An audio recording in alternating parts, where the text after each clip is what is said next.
2025 ആദ്യത്തെ സ്പേസ് വാക്കിന് ജനുവരി 16 സുനിത വില്യംസ് തയ്യാറെടുക്കുകയാണ്. എന്താണ് സ്പേസ് വാക്ക്?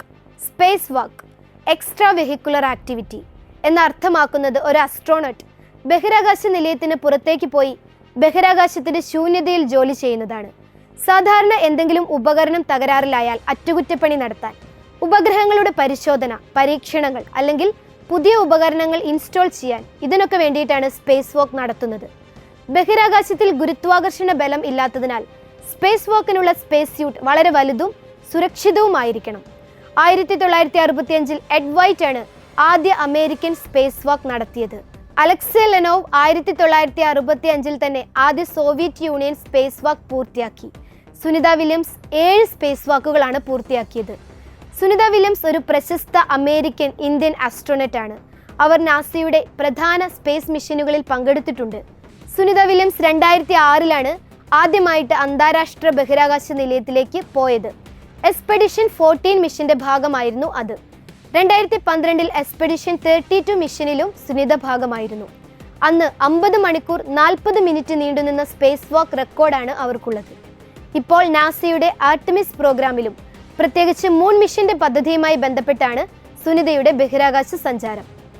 സ്പേസ് വാക്കിൽ ശരീരം ഭൂമിയുടെ ആകർഷണ ബലം ഗ്രാവിറ്റി ഇല്ലാത്തതിനാൽ ഭാരം കൈകാര്യം ചെയ്യുക വളരെ പ്രയാസകരമാണ്. മൈക്രോഗ്രാവിറ്റി എന്ന അവസ്ഥയിലാണ് അവർ ജോലി ചെയ്യുന്നത്. സുനിത വില്യംസ് നാസയിലെ ഏറ്റവും കൂടുതൽ സമയം സ്പേസ് വാക്ക് ചെയ്ത സ്ത്രീയാണെന്ന് അറിയപ്പെടുന്നു. നാസയുടെ പ്രശസ്ത ബഹിരാകാശ സഞ്ചാരിക. ഇപ്രാവശ്യം 2024 ജൂൺ 5 ബുച്ച് വിൽമോറിനോടൊപ്പം ബോയിങ്ങിന്റെ സ്റ്റാർലൈനർ പേടകത്തിൽ അന്താരാഷ്ട്ര ബഹിരാകാശ നിലയത്തിലെത്തി.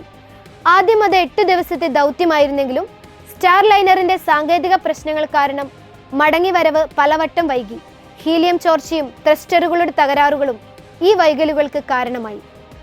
നവംബർ 2024 റിപ്പോർട്ടുകൾ പ്രകാരം സുനിതയും വിൽമോറും 2025 ഫെബ്രുവരിയോടെ ബഹിരാകാശ നിലയത്തിൽ നിന്ന് മടങ്ങിവരുമെന്ന് നാസ അറിയിച്ചിരുന്നു. എന്നാൽ ഡിസംബർ 2024 പുതിയ വിവരങ്ങൾ പ്രകാരം മടങ്ങിവരവ് മാർച്ച് അവസാനം വരെ നീളുമെന്ന് വീണ്ടും നാസ അറിയിച്ചു.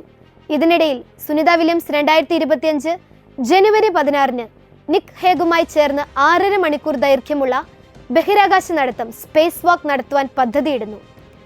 ഇത് 2025 ആദ്യത്തെ ബഹിരാകാശ നടത്തമായിരിക്കും. US സ്പേസ് വാക്ക് 91 എന്ന് പേരിട്ട ഈ നടത്തത്തിനിടയിൽ ബഹിരാകാശ നിലയത്തിന്റെ അറ്റകുറ്റപ്പണികളും ഇരുവരും ചേർന്ന് ചെയ്യും. ഓറിയന്റേഷൻ കൺട്രോളിന്റെ റേഗ് ഗൈറോ അസംബ്ലി മാറ്റി സ്ഥാപിക്കുന്നതിനും ന്യൂട്രോൺ സ്റ്റാർ എക്സ്റേ സർവീസ് ചെയ്യുകയുമാണ് പ്രധാന ലക്ഷ്യങ്ങൾ. കോസ്മിക് കിരണങ്ങളെക്കുറിച്ച് പഠിക്കുന്നതിൽ നിർണായകമായ പങ്ക് വഹിക്കുന്ന ആൽഫ മാഗ്നറ്റിക് സ്പെക്ട്രോമീറ്റർ അപ്ഗ്രേഡ് ചെയ്യുവാനും ശ്രമിക്കും. സുനിത വില്യംസ് ബഹിരാകാശത്തിൽ തുടരുമ്പോൾ അവിടെ വിവിധ ശാസ്ത്രീയ പരീക്ഷണങ്ങളിൽ പങ്കാളിയാവുന്നു. ബഹിരാകാശ നിലയത്തിലെ പ്രവർത്തനങ്ങളിൽ സജീവമായി ഏർപ്പെട്ടിരിക്കുന്നു. മടങ്ങിവരവ് വൈകിയെങ്കിലും അവരുടെ ആരോഗ്യനിലയെക്കുറിച്ച് തെറ്റിദ്ധാരണകൾ പ്രചരിച്ചിരുന്നു എങ്കിലും ആരോഗ്യനിലയും മനസ്സും വളരെ മികച്ച നിലയിലാണെന്ന് നമുക്ക് പ്രതീക്ഷിക്കാം.